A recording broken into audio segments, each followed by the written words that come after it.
Go ahead. This is Roe Patterson. I'm the author of the book Crude Blessings. Crude Blessings. Boy, I tell you what, here on the crude life and crude oil, my guess is this book has something to do with oil and gas. What do you think? Yeah, well, my dad was a kind of a pioneer in the oil and gas industry and built a drilling company in the late 70s with starting with one rig. And today, that same company has almost 300 rigs, and it's worth over $4 billion of market cap. So definitely kind of a neat success story. Yeah, it certainly sounds like it. Let's talk a little bit about your background, if you wouldn't mind a little bit. Oil and gas is kind of a niche area, even though it powers so much of what we do. And I think it was the only sector that added jobs over the last decade. But to go into depth like this, into detail, there's not a lot really like this from the kind of humanistic side of things. So talk to me about your background with oil and gas. Well, obviously, I grew up in the industry once Dad founded the company. But early in my life, my dad was a school teacher and a basketball referee. He had worked his way through college roughnecking, and knew a lot about the oil and gas industry, but never really had any designs on coming back to it. And his brother-in-law and he got to talking over Thanksgiving turkey in 1977 and decided to get back into the business and then to start a drilling company with one rig. So as I was growing up, that's really all I ever knew. I had designs to in high school to leave the industry just like Dad did. I wanted out. I'm working in high school for my dad, and even as a young kid for my dad in the oil field. I thought, man, this is tough work. It's hard work. I'd rather do anything but this. So I was set out to be a doctor and went to college to be a physician. And it wasn't until kind of right at the end of my undergraduate degree that I decided, man, I really don't want to be a doctor, and I'm not going to be a very good one because I think my bedside manner wasn't very good. And and I had the call. I felt the pull of the oil and gas industry. There's a lot of nostalgia with it. Once it's in your blood, it's hard to get rid of. And I felt drawn back to the industry, and so that's what I did. I decided not to go to medical school and went back to work for Caterpillar, actually in their engine division, the large industrial engine, oil field engines in particular. And it wasn't long after that Patterson Drilling, by then was about a 80 rig company, had gone on a buying spree. They had accessed the public markets and had gone and done an IPO in 1993. And by 1997, they were really busy trying to consolidate the drilling market. And my dad talked me into coming back to work for the company at that time, and I stayed there 4 years, or almost 4 years. Had a great experience working for Patterson, working for my family. Learned a ton about running not only a drilling company and an oil and gas company, but a public company on top of that. But later, right before the UTI Patterson merger, I decided that I wanted to go out on my own. And really start treading my own water and doing my own path. And so I went out and started some businesses, oil field related, on my own, and did that for about 5 years. When I decided to sell those businesses and to really cash out, I really didn't know what I was going to do next. But the company I work for today, Basic Energy Services, had become a very large client of mine. I built a lot of equipment for them, and had gotten to know the CEO very well, and so he and I were friends, and he talked me into coming to work for the company, and the rest is history. Now I run that company today, and now I'm the CEO of that company and have been since 2013. So been here almost 13 years, and it's been a great choice. I'm glad I chose Basic as a home. Basic was a lot like Patterson Drilling in the early days. Very employee-minded, very similar ethics, similar kind of integrity and core values to the company, and that attracted me. So I was used to that with Patterson, and so when I came to Basic, it was like riding a bike. I enjoyed how similar the companies were, and so it was a shoe that just fit. And little by little, I kept moving up through the ranks at Basic, and then, like I say, I became CEO in 2013 at the age of 39. So, if you became CEO at the age 2013, you've been overseeing the integration of technology. Is that fair to say? Oh, absolutely. I mean, the business has changed so much in the last 3 to 5 years. It's incredible. The business is so different. Hardly do we do any vertical work today. It's all horizontal, long lateral wells. The new wells that are coming on. Now, we still do a lot of work to those older vertical wells, but all of the new wells and all of the technology that's advanced in the industry, it's mind blowing. How different the industry is just in a 3 to 5 year span. Just a couple other questions about the industry, and then we'll get into your book. As long as I got the wealth of knowledge on the line here, Roe Patterson with us, and the job market has changed significantly too. The advent of technology has really changed the job market. You mentioned the kind of disappearing or the niche industry that vertical wells have become. We used to joke 5 years ago that when the technology started coming in, these guys ain't slinging chains anymore. I mean, have you noticed much about the change of the workforce? It definitely has changed. It's always a kind of a strange dynamic. Every time I think that the oil field has really changed, there's still so much that's the same. But definitely the caliber of employee and the knowledge that they have to have and their abilities has changed. And so the employees in our industry are very adaptable. And as the technology has, that level has increased, the employees matched it with their skill set. So it always amazes me to see how our industry rises to any kind of challenge or technological advancement.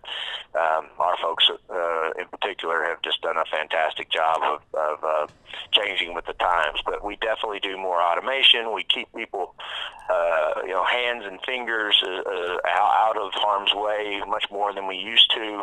Like you say, slinging chains is kind of a thing of the past. It definitely is.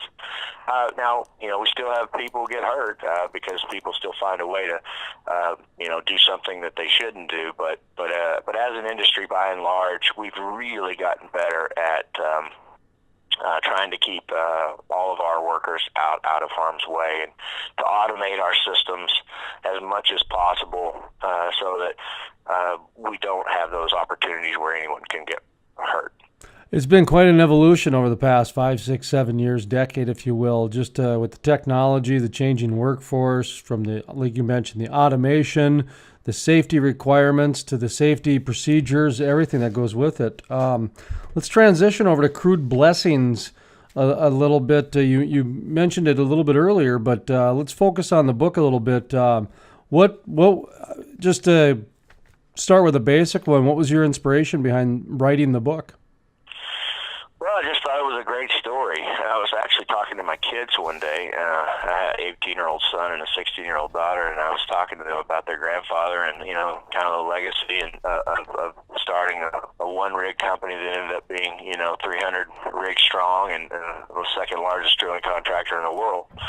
And kind of how that all developed, and it struck me because they just didn't know pieces and parts of the story as much as I wanted them to and had hoped they would. And it dawned on me that so much had happened of that story when they weren't even alive or when they were very young. And I thought, this is just that's a mistake. It's one of these things that people should know this story, not just my kids and my family, but everyone should know this story. It's just because it's a fantastic story, and it's a life. Dad's life was full of lots of trials and some tribulation, and as for all the success, there were lots of hurdles and lots of failures too, and you learn more probably from the failures than you do from anything else, and and overcoming all kinds of adversity. And Dad had a lot in his life, but he had a lot of success too, and this mantra of doing the right thing and always doing the right thing is a little bit lost in our society today. I don't hear as much of that integrity and morality talk as I think I heard when I was growing up. I don't hear enough of that today, of treating people like you want to be treated and really taking care of people in the business space, because if you can do that at work and you can do that in your business, then it'll follow you into your personal life too. And you don't hear enough of that. You hear about a lot of cutthroat kind of edgy business practices out there, and not a lot of this camaraderie and what's good for everyone should be good for everyone, etc. And if it's not good for everybody, then let's don't do it. That kind of, and that's the way Dad ran his business. That's the way he ran his life. It didn't matter whether you're talking about his dealings with competitors, with customers, with vendors, or his employees who were so important to him. He treated them the same way. I can remember, it's in the book, one of his competitors showing up in his yard and needing a vital piece of equipment because his particular piece of equipment had failed, and he was in a bind. He was in a huge bind. He couldn't get that piece of equipment from any vendor, and he knew Dad had a spare piece of this particular equipment, and Dad gave it to him without thinking. He loaned him the piece of equipment without thinking. Here's a competitor, somebody he's outbidding against every day for work, and without a moment's hesitation, he gave this guy the piece of equipment. Didn't ask for a nickel, didn't ask for any rent. He just gave it, and that's something that I think is missing in business today, and in our lives and in our society today. That kind of thought and process, and so that's part of the story, and I wanted to share it, and I wanted people to hear it, and I wanted to memorialize a guy that I think did a good job of just life. Well, I certainly think that's a relevant topic or subject matter, if you will, that part of the story where you're talking more about integrity and just some basic, good old-fashioned, honest, ethical capitalism, if you will. And the reason I wrote that down was because just last week we were having a conversation, about a dozen of us were, and it was the words were uttered that we wondered if honesty was considered a weakness in today's world. People who are honest were considered weak. And kind of listening to some of the things you were talking about there, kind of went in line with that, where it seems like we're getting to that point now. And I'm looking at the recap of your book, and you've got the word faith in there. How important is faith in the oil industry? I've argued for a long time that it's a very important vein of the industry. You mentioned in your book, is the only reason I bring it up. You care to comment on that part of it? Sure.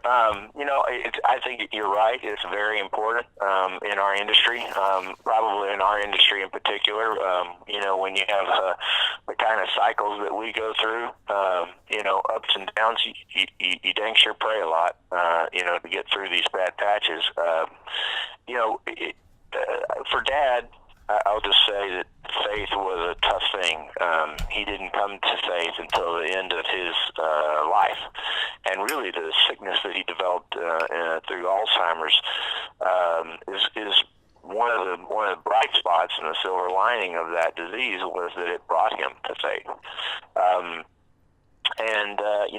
One of the things I talk about in the book is that it shouldn't take a disease, to break you down.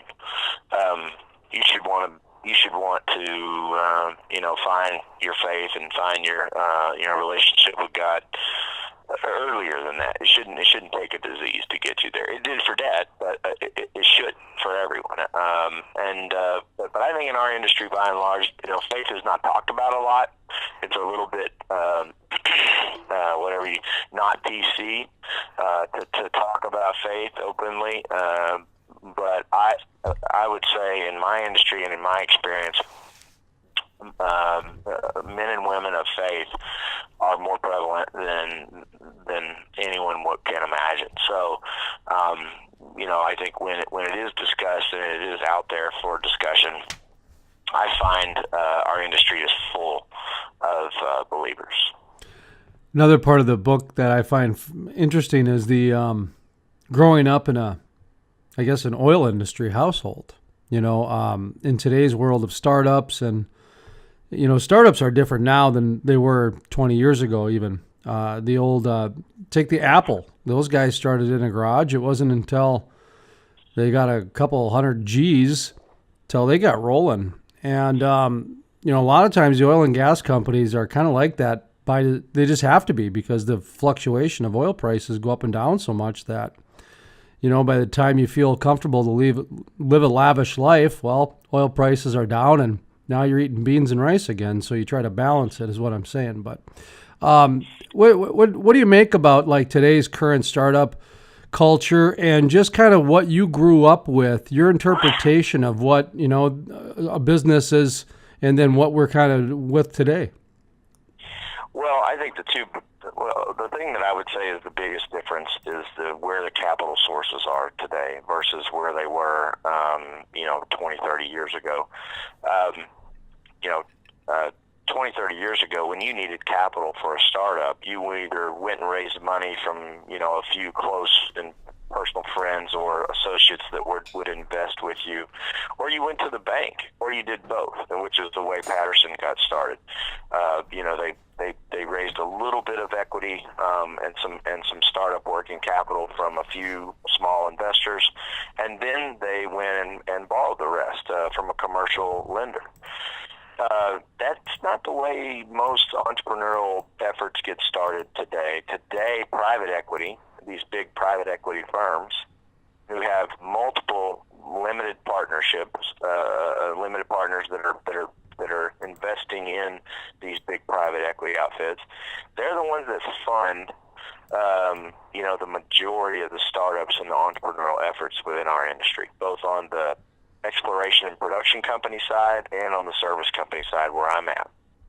That is extraordinarily different, mainly because they don't have any kind of lending restrictions. They don't have any kind of obstacles that they have to jump through. They really don't, most of the time, don't have to raise a bunch of private capital or equity to get funded. It's all funded by the PE firm. And so that's a different animal. You see ownership and people who develop these businesses have less and less skin in the game. When Dad was starting the company, his butt was on the line. He wrote the check, and he personally guaranteed the notes. So did my uncle, Close Talbot. And so their entire livelihood was at risk. Along with the fate of the company and the fate of the investors who had put money into the company. You don't see that today. Today, it's really just the private equity that has money at risk, and a lot of the principal players within the companies, they don't have a lot of skin in it. It's certainly not their whole livelihood or their whole fortunes that are invested. They don't have personal guarantees, so their rear ends aren't on the line like they used to be back in those days. So I think those are the two biggest differences I see is how how people get their money and get their capital today so much different than how it was back when Dad got started. What do you think people will take away from when they read this book, and what did you take away from when you wrote it? For me, it was extraordinarily therapeutic. I mean, I lost Dad in 2015 to Alzheimer's, after a 9-year battle, and it was sad. I miss him greatly, running a company today. I wish I had his ear and his advice sometimes today, because he always had good advice and would always keep you kind of back to your roots of doing what's right and always making that kind of first and foremost in your thought process. So I miss him, and writing the book was therapeutic for me. It felt good, a lot of tears, but a lot of laughs too in putting the book together. I hope most people, when they read it, I hope it's just a good story. I hope it's inspirational, that there's nothing in your life that you can't overcome. And there's nothing in your life that is, that's going to keep you from facing a new day and the next day. So no matter how bad the trials are, there's tribulation around the corner if you just put your nose down and get back to work. And that's kind of what Dad always did. When he faced an obstacle, he just pursued it with an unbelievable amount of passion and hard work, never giving up on his principles and his values of doing the right thing, but he would just grind it out, and he succeeded. Both, he succumbed to Alzheimer's, but he beat Alzheimer's too, and he had tough. Almost went broke a couple of times in the drilling business, but he beat it. And the book's about how that happens for one person. And so, and then he had a hard relationship with God, and he won in the end. I hope people just take some inspiration from that for their own lives, and that Dad's way of doing business can be one that people want to emulate. Is this just for the oil industry, or can it extend outside of it? This is a book about business. I mean, it's a book about life, and I actually say that in the book. It doesn't matter whether you're in the oil field or any field. All of these core principles are important. And so no, the book is not just for the oil industry, and it's not just about the oil industry. It's just about life. And I hope and it's about being a good dad. It's about being a hard worker. It's about treating people ethically. It's a book about faith. It's really just about life. And so no, in my mind, it transcends far beyond the oil field. Roe Patterson, CEO of Basic, the author of Crude Blessings. How can people get copies if they want to order it online or get a copy themselves? Well, you can go to Amazon, or you can go to eBooks. You can also go to crudeblessings.com, and you can get a copy. But it's readily available. Any final thoughts or anything we forgot to mention or talk about? No, I think we covered it pretty good. I appreciate your time and appreciate the interest.